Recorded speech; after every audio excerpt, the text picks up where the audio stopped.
guys, Linda here with another job update. So, I'm resting my phone on my knee. It might be wobbly a little bit. Anyways, wobbly cameras are part of my channel now. But just to update you guys, I officially got a job and I'm not unemployed or laid off anymore. I officially started my first week at my new job this past week. And so, yeah, I wanted to talk about just my job searching process, how I got this particular job. And so, hopefully, if you're still looking, it might help you. And I know it's a tough job market out there. So, definitely, if you're still looking, stay strong because I do have things that I did that I feel like helped me, but at the same time, I do still believe it's up to a lot of luck. Um, but you definitely got to put in effort because if you don't put in any effort, then your luck will be 0% though. So this is just like sharing my experience, what I went through. You know, you might have a different experience from your own. Just to fill you guys in, for those who didn't see my previous laid off videos, this was actually my second time getting laid off. The first time I got laid off in 2020, I was laid off for about a good year. And the reason why I think it was all due to me having really bad luck and then very good luck at the end is because I kept getting interviews from all different sorts of companies, going to final rounds every single week, and I didn't get a single offer until Google offered me a job. So that's why I think it was like luck or bad luck until the very end that I got a position that was really good. And so my background is data and technology. I've been working in some kind of technology role ever since I graduated my bachelor's degree back when, I don't know, 12, 13 years ago right now. And so, yeah, this time I was laid off for about 3 months before I found this position. I did things a little bit differently here, and I kind of documented the journey on this channel as well, just kind of going through how I ran into some scam recruiters. But some things I did differently is I don't feel like I'm as working as desperately to find a job this time because I did some calculations with my finances and found that luckily I'm in a very fortunate position where I will be okay with finances, whether I find a job or not. So because I got scammed and because my finances were okay, or I almost got scammed, um, but yeah, I pretty much got scammed, but uh, just gave maybe my driver's license and that was it though. But because I ran into scam recruiters or fake recruiters, and because I'm okay with finances, I wanted to take it a little bit slower with applying to jobs. But I still applied to jobs. I still posted on LinkedIn, which is what I didn't do the last time I got laid off because I was just getting interviews. I was thinking I was going to get a job soon. So I didn't post on LinkedIn. But this time I posted on LinkedIn right away. Luckily, I had a lot of people reach out and offering to refer me to their company. And I also got reached out from my previous company. The HR was trying to work out something. Nothing really came of that. And then because I was in government contracting, the actual prime contractor reached out to me saying that they're trying to restart the contract and wanted to bring me back. And so I pretty much got a verbal offer from them.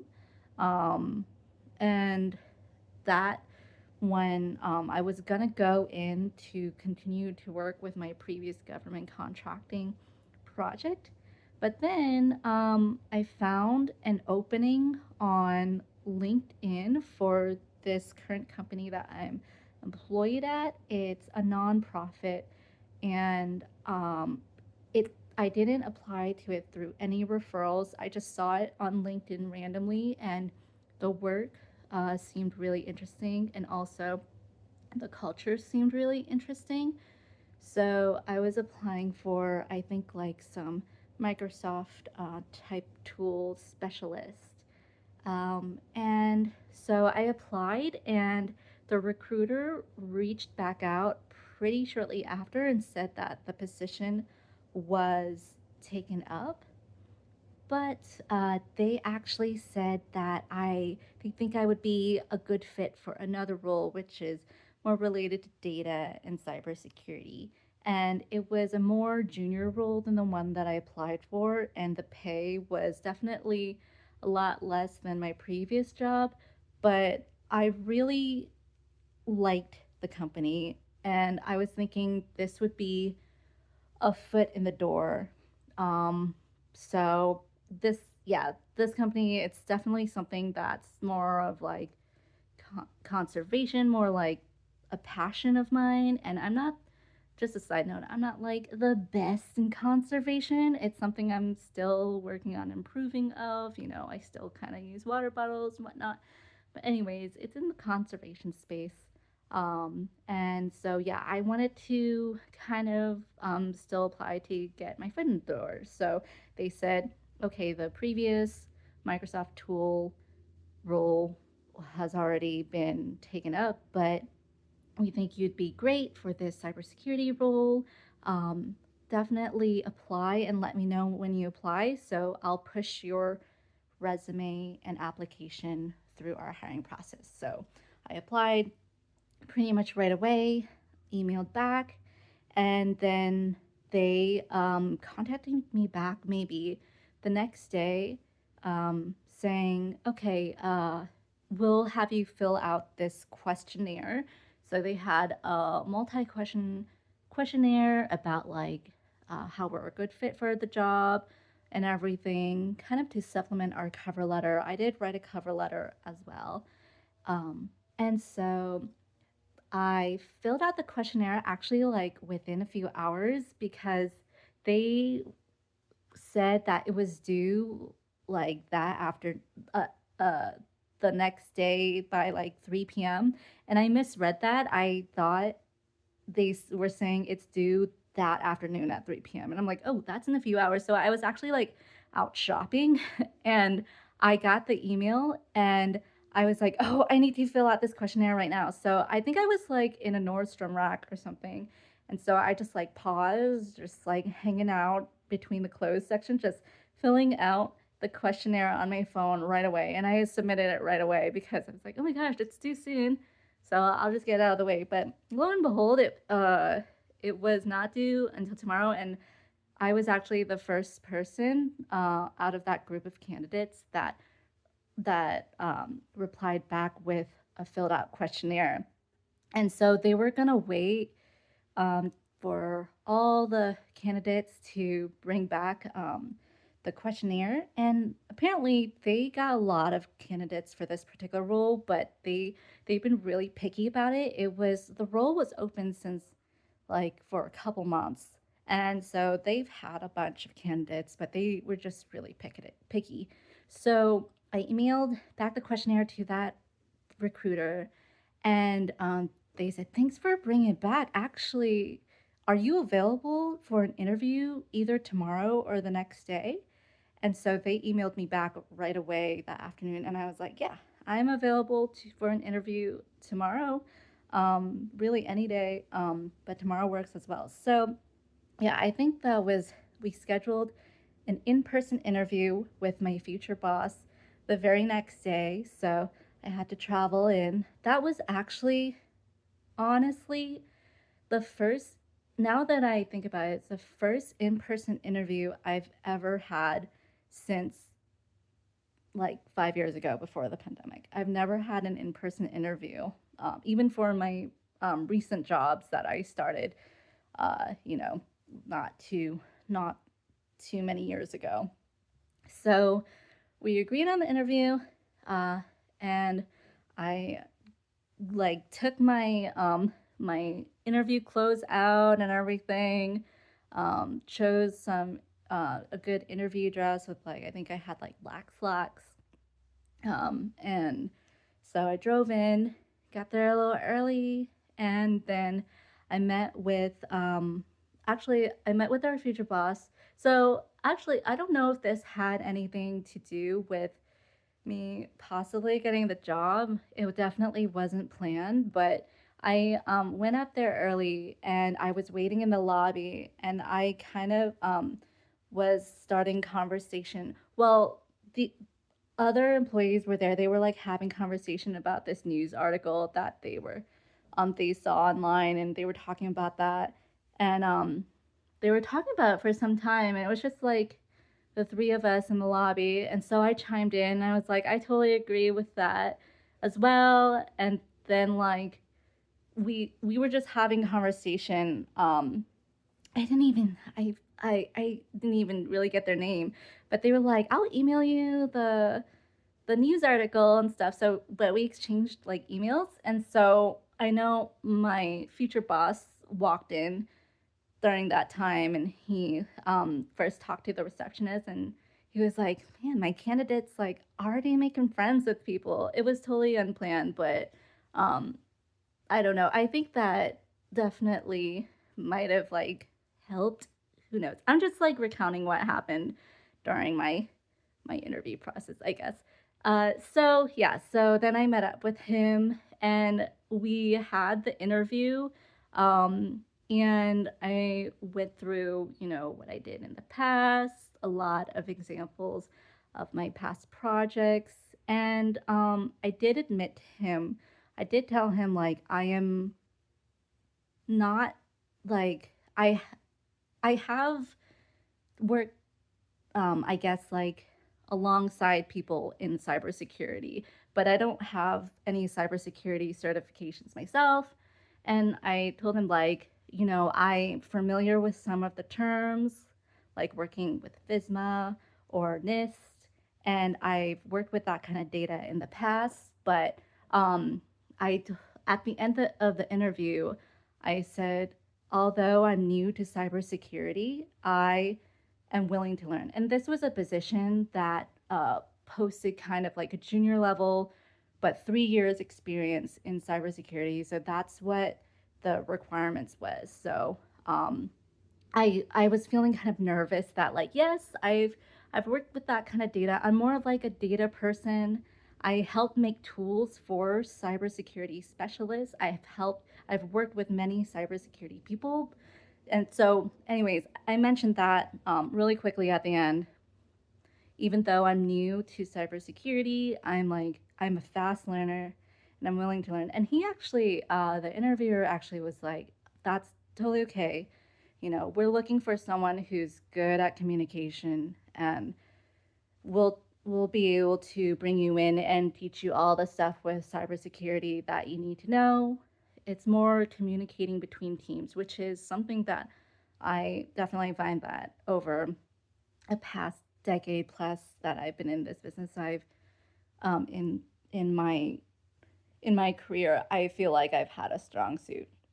At least like when it comes into like working in business settings, just communicating between teams. I always said I was a good liaison or translator between technical teams and business teams. I might not be the most technical savvy, but I could explain things in a way like share ideas across teams through that nature as well. And so I feel like that's my strong suit. So he said, you know, that's what we're more looking for someone who's good at communicating. Um, and that particular line that he shared, I'll come back to that because that reminds me of how I started my career. Uh, but I'll come back to that after like I go through how I got the offer and everything. So at the end of the interview, he said, "Okay, so next steps, you know, if all goes well, you'll be interviewing with two more of our teammates, and so that's what you could expect with the next steps if you know we decide to move forward." Blah blah blah. And so we ended the interview. I thought it went well. I'm glad that I was honest with that. He also mentioned during the interview, that's good. You're honest about what you know and what you don't know because, like, I know if I lie or if I try to lie, I would get very nervous, and that would show. So, I was confident in giving the answers of like my past projects, my strong suits that I know are my strong suits, and just letting know like even my weaknesses, but I'm a fast learner and willing to learn as well. So, um, that day I go home. I send a thank you email right away, right when I get home, to both the recruiter and the interviewer, and thanking them for the interview and my time. That's always a must for me.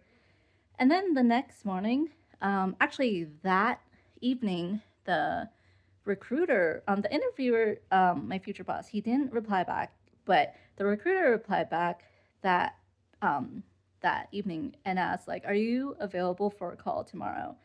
And I didn't know what to think of that. I wasn't sure if I was gonna get the news that they moved on to another candidate, because I didn't hear anything from the interviewer, the guy that would be my boss.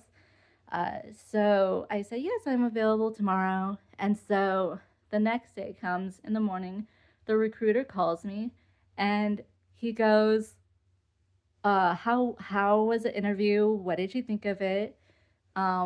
What did you think of the role? And I said, I think it went well. I really enjoyed talking about the role and the team and learning more about the team. And so then he said, well, it sounds like it went really well because um, let's call him Boss because Boss, I don't know, give him like a fake name like Andy, I don't know. Um, A, I guess, because A said that he wants to offer you the role. And I was like over the moon. This has never happened to me where I pretty much get offered the job right away. I was supposed to have like at least one or two more interviews, and like they decided to skip all that and just offer me a position right away. So I still feel so jazzed about that, and it was really really great luck, and kudos to the recruiter too because um it's it's kind of it makes me get a little bit emotional because this is I'll share the story of like the first time I got my job out of college. It's very similar. This particular recruiter for this job that I'm working at right now, like, one, he could have just ghosted me. That seems to be a very normal, common, even although disheartening thing. If a position doesn't exist anymore or it's already been filled, like he could have not responded back. Two, he could have just sent like a generic email saying, oh, the position's closed. Thank you for applying. Uh, but it's happened a few times in my career, but not a lot of times where uh, the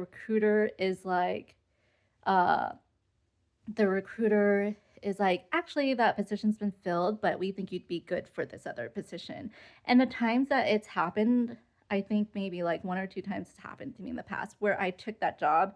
It turned out to be even better position. I've had positions and jobs in the past where I actually found a passion in my work, and so that those were the times that it happened. So kudos to this recruiter for he didn't even have to look at my resume, but for recommending this position that I eventually got hired for because like it showed that he actually read my resume, and yeah, it he found a match. And even though who knows if I came across that opening myself, I might have not even felt confident to apply because I'm like, I don't know if I have enough cybersecurity experience or that technical experience. but that recruiter gave me the confidence to be able to do that, be able to apply. And so, yeah, and just like the whole process, super easy, one interview and done. So that definitely that definitely never happened to me the last time I got laid off.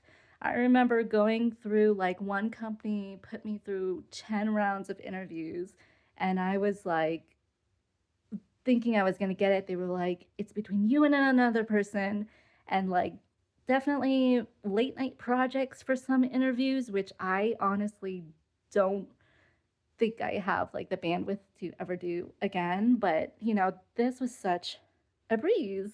And yeah, it was definitely very, very much appreciated. And so, at the same time, they offered me a job and they knew I was laid off and unemployed, but I still negotiated, Of course, I that's something that I think everybody should do, just like always negotiate their pay. So even though um, they luckily they listed their salary range online, so I knew where I could negotiate.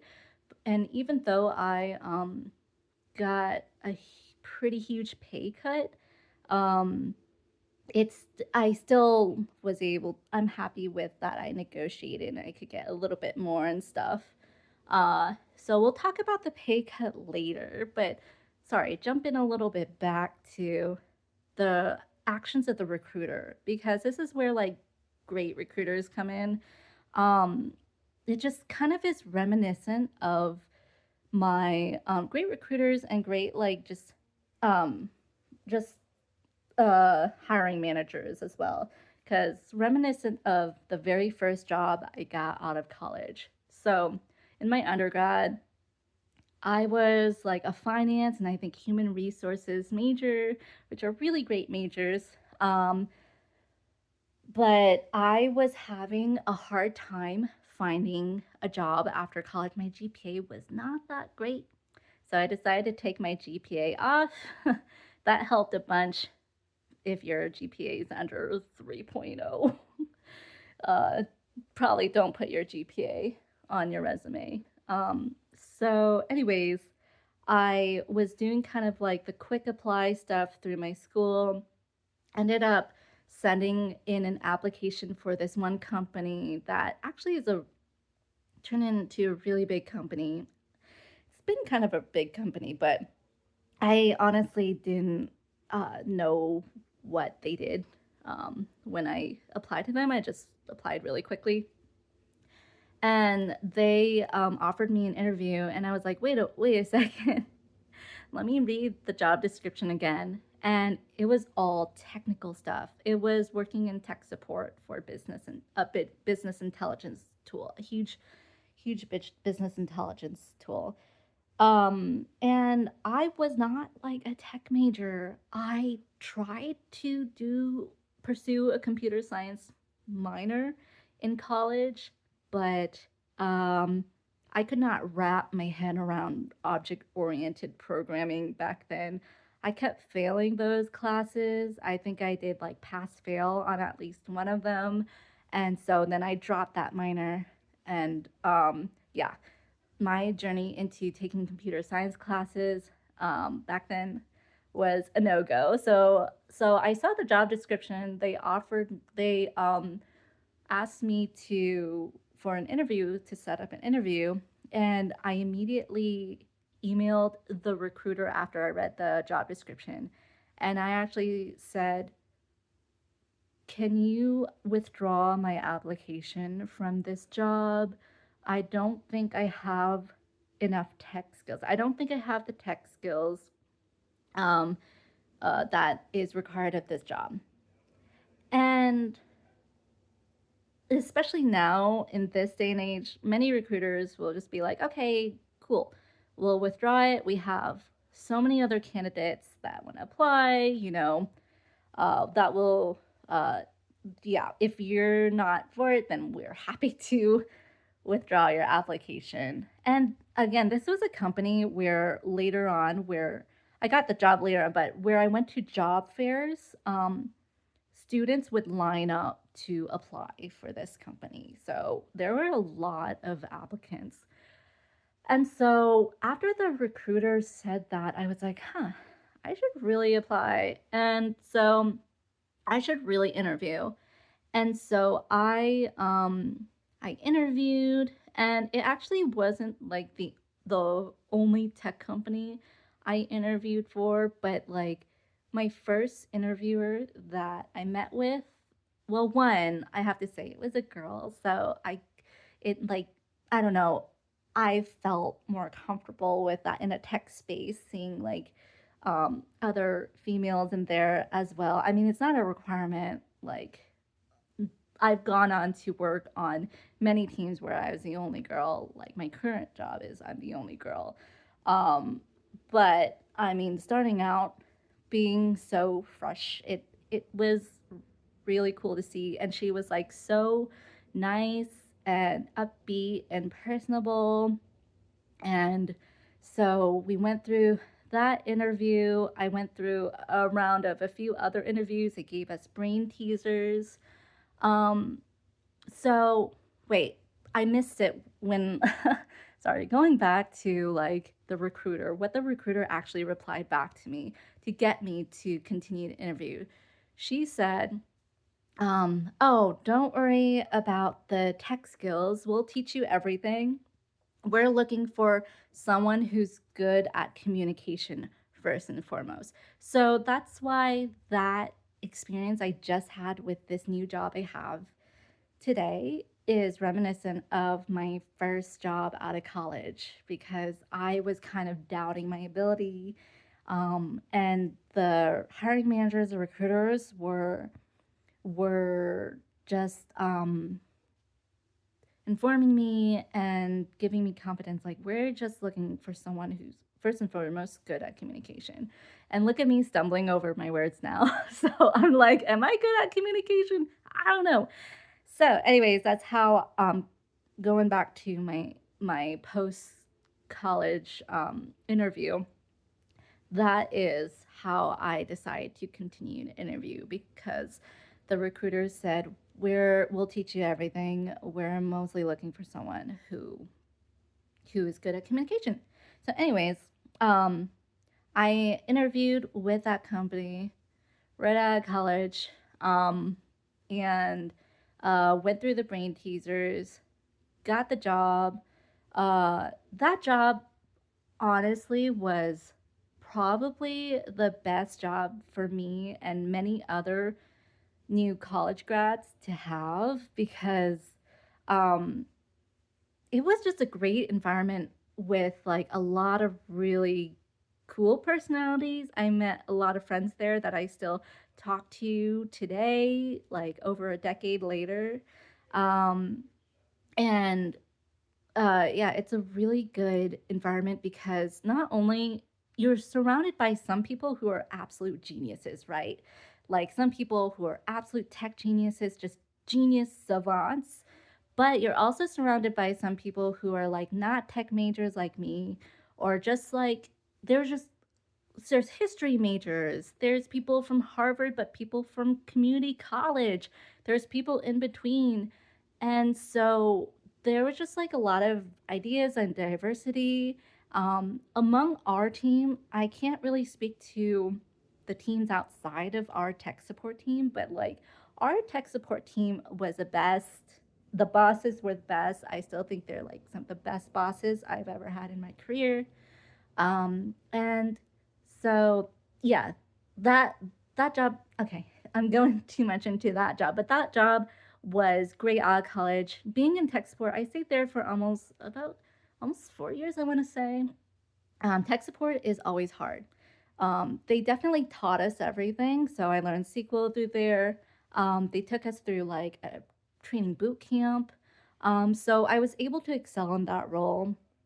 uh, I think that that particular role, I um, did use my communication skills to the best of my ability. Where um, people came to me to actually help put out fires with customers because we were talking directly to customers. And of course, every time they call us, they would not be in a good mood because they something's broken. So that's the environment we were in. It definitely can be tough. Gave me a tough skin, but I excelled in that job. Actually, I got promoted pretty fast, where I eventually led a team of like 5, 6 people, and traveled around the country to different companies and worked on site with them. So I excelled in that job, and the team was great. And so I think going back to this job, I think I just need to remind myself that, I do find myself in a similar situation. And to be honest, I probably feel this way every time I start a job at a new company.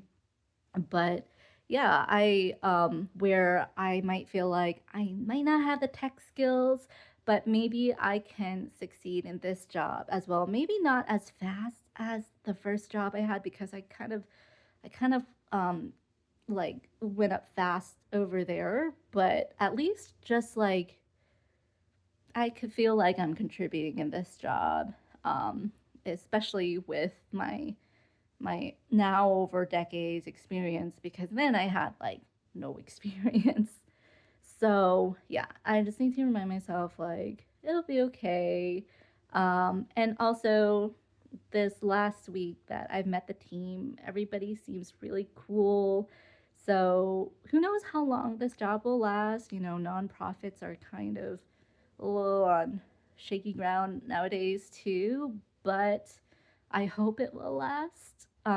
So who knows what's for the future, but I'm happy I got 1 week down, and also I'm on a payroll now. And so, talking about the payroll, just another a note about that, just to give you guys real numbers, because I am pretty transparent about my budget and my income on this channel. I'm making about a significant amount less than before. $50,000 less than my previous job. And the reason why that doesn't scare me is because I posted in another video that I did my budgeting, that I budgeted that I would be okay with money even if I didn't really work. So I was contemplating options of not working for a couple years, maybe doing a part time job, only working to make expenses. So with that pay cut, I feel like I actually feel kind of free that I can take a job like that, and not really have to worry about making as much as I did before, or not nearly as much, because that's kind of like that's a pretty sizable pay cut. But I have taken pay cuts more than that in the past, not because I was like really forced to, but like I left on my own volition. I wasn't like laid off or anything to take a pay cut even more than that. So definitely for me, still top of my priority is mental health, living sustainability, even though I'm in like a conservation sustainability field right now. I want to make sure I have sustainability for myself and my own being. So that definitely comes first and foremost. It's at a pay where, I definitely can still live pretty comfortably. Definitely, maybe not like extravagant or anything, but I get my I get my bills paid, and yeah. So, I still want to make budgeting videos coming up, and everything, and just ideas for that too, because I still tout like living a frugal lifestyle and everything. Um, and so that's kind of like how I got the job. A few other tips I wanted to throw in for anybody that's like looking for a job still.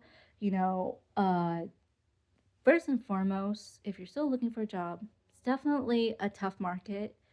you might have to consider getting less pay than before, like I did. I getting less pay. You might have to consider going like a level that's junior. I think like my level, my previous level was like manager, and now it's definitely junior level. So those are some things to consider with looking for a job with expectations in this job market. You might get lucky and be able to get as high of a pay or a position like before.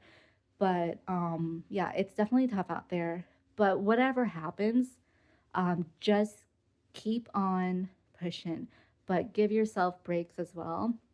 Some specific things that I feel like might have helped in my job search. Your mileage may vary. I've talked to friends about this, and a lot of them disagree. But especially if you're applying for a non managerial role, even if it's a manager role, if you can make your resume one page, I believe that's a flex. When I've interviewed people in the past, it can be a lot to leaf through pages. I've had bosses in the past saying that if your resume is over a page, they'll throw in the bin. I think like nowadays there's just so many applicants that have resumes that are over one page that it's like kind of like, okay, I guess I have to go through reading all that. But really what it boils down to is like if you could try to find ways to make the job as easy as possible for the recruiter and hiring manager. So if you could make it one page, it will be easier for the recruiter to look through your resume as well. And if you can respond back on a timely manner, don't make them wait too long. um, I used to think like, oh, maybe like Monday mornings, if you could respond back, or just like respond back as soon as possible to them, make the job as easy as possible for the recruiter. So try to put yourself in their shoes, and it will go a long way, and they'll notice it. Any way to make yourself stick out from the crowd. Also, I posted a on my live tab, I did a live stream of how to make a free professional portfolio website. So definitely check that out as well. I made sure to always include that on my resume, like a really quick, easy link to a a website that's for you. So if you can't fit every single little project on your resume, you could post it on that website and it will have nice visuals as well. So definitely check out that live webinar I did. That's on my live tab on this channel. And I encourage you to try that out as well because also it's free. And it's I would say it's like pretty easy to use for like non-technical people as well. So hopefully it won't take you like more than maybe an afternoon to come up with like the first iteration of a professional website that you could show off on your resume, and that helps you stand out as well. So those are some of the things that some of the tangible tips that I have for job searching at this time. Again, your mileage may vary, and it always comes down to a lot of luck, unfortunately. So that's why, just you have to keep persevering, and in a way that, like, it doesn't mean that you have to think about job searching 24/7. You still need breaks or you will burn out. But definitely apply to that job, even if you think you might not be qualified. You never know what will happen. And so just keep at it because you never know if like the maybe the job market will force you to wait so long, but that next job will be like a dream job or something that you'll actually get. So, and don't try not to take it personally because I definitely had to do a lot of soul searching about, especially when I was laid off for a year. I had to do a lot of like thinking about my self worth and stuff, find hobbies, that you could do that don't cost a lot of money, especially if you're trying to save money. Find ways to save money. I have a lot of videos about that on my channel as well. So, anyways, that's my job update. Wanted to share my experience and how it went for me, and just some tips and tricks that might be helpful for you guys. And yeah, thanks for watching. Okay.